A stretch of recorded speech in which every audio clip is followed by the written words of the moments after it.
The supervisors in the individual member states didn't do their job. When you eat up the equity base is when you have to start looking for whom else is to pay.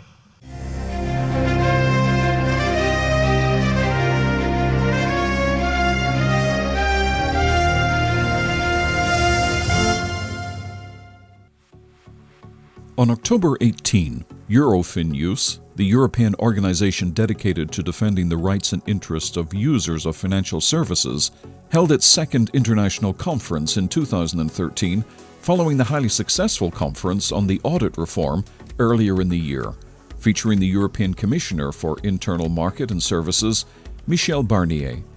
The conference on the financial repression of savers and investors drew more than 60 authorities from the private and public sectors to discuss the alleged inevitability of financial repression and countervailing measures to stop the impoverishment of European savers and investors.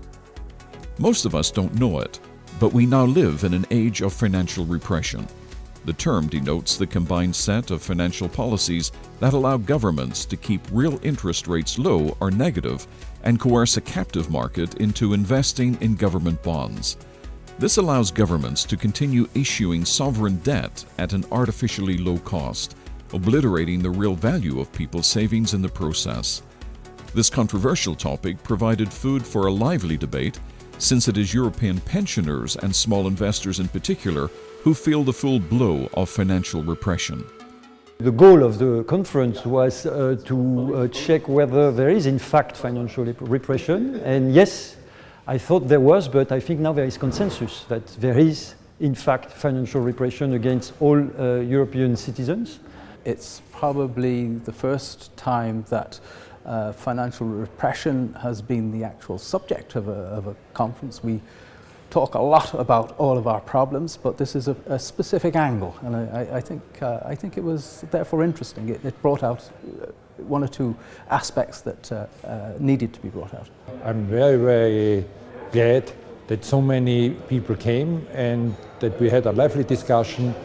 Financial repression is often described as any of the measures that governments may employ to channel funds to themselves, and that, in a deregulated market, would go elsewhere. In light of the current financial crisis, the purpose of financial repression is to enable governments to repay national debts accumulated since the end of 2007. Financial repression thus takes many forms. Artificially low interest rates, increased taxation on nominal investment income, while inflation is already eating all your remuneration. What a nice way to reward the small savers and investors who have successfully managed their budgets, which is not the case of our politicians. Essentially, it's about bringing fiscal revenues into line with fiscal expenditures. Now, in some countries, that has not been entirely through the profligacy of the government. It is also because the government, i.e. the taxpayer, has taken on the debts of the banks. Financial repression is letting money go to the places money would not go otherwise, so it's an inefficient allocation of money, which is bad news for economic growth, which is always a bad news, certainly now when we face very strong headwinds in that field. We have to get used that we have low interest rates, that we have inflation rate, that it's higher than the interest rate, yeah? And so we start to realize what does it mean. Nobody will ever say we are creating an institution for financial repression. No, we are, the ESM, European Stability Mechanism, is there to save the euro.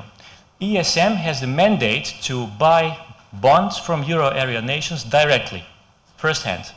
And the European Central Bank has the mandate to buy bonds of euro area nations on the secondary market. And they even want to do it unlimited. So financial repression is not only a fact of life. We have moved into a new phase. We are setting up institutions for financial repression. Pension funds, insurers, and bankers will continue to be hard-pressed by governments to buy into sovereign bonds, and since these offer low or even negative real returns, funds will eventually deplete. So how can we avoid financial repression? Panelists, speakers, and participants all looked for ways to introduce some countervailing measures to counteract the perverse effects of financial repression and lighten the burden for small investors, pensioners, savers, and European citizens as a whole. What we can do is stop lying to consumers and retail investors and telling them first to give them figures in real returns after inflation, so they know, they see that they are losing money, so they know that they are paying for something, and also to provide an alternative which is a long-term, low-cost, simple investment product that we will provide them with, over the long term, with a real positive return, but also, even more importantly, will help European economy restart, and create jobs, help SMEs, etc. And we strongly believe that this has to be found around a very old product, which is the best suited for this, which is called shares, which is called equities. I think there are savings products that could be developed where there is relief on tax paid on the interest, because savers usually are saving from income that has already been taxed. They are getting almost no interest on their deposits, and they also sometimes get taxed on the interest that they do earn. Crowdfunding allows us to invest in SMEs, small and medium-sized enterprises, which account for 99% of all businesses in Europe, and which have no access or very limited access to bank finance or equity finance.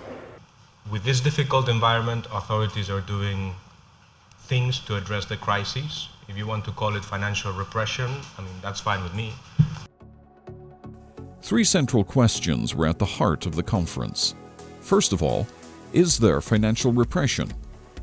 During the course of the conference, a clear consensus emerged amongst all participants that yes, financial repression is a fact. The answer to the second question, what is the impact of financial repression, is less straightforward. But also for this question, clear answers emerged from the conference. On the positive side, it was shown that the debt burden of certain governments is shrinking. But on the negative side, financial repression is at the root of two bad developments. First, all savers, institutional as well as individual, are losing money. In short, individual savers are being punished for doing the right thing, whereas the people responsible are not. And two, financial repression leads to the inefficient allocation of money, thus lowering potential and actual economic growth. Money is essentially being driven into the acquisition of government bonds and not into the real economy. This inevitably led to the third question of the conference, whether anything can be done to alleviate the burden of financial repression. And whereas a lot of answers were provided, one was reiterated over and over again and echoed by most participants at the conference.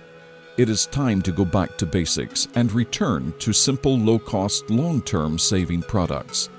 The good news is that there's one product that was invented a very long time ago. It is called equities.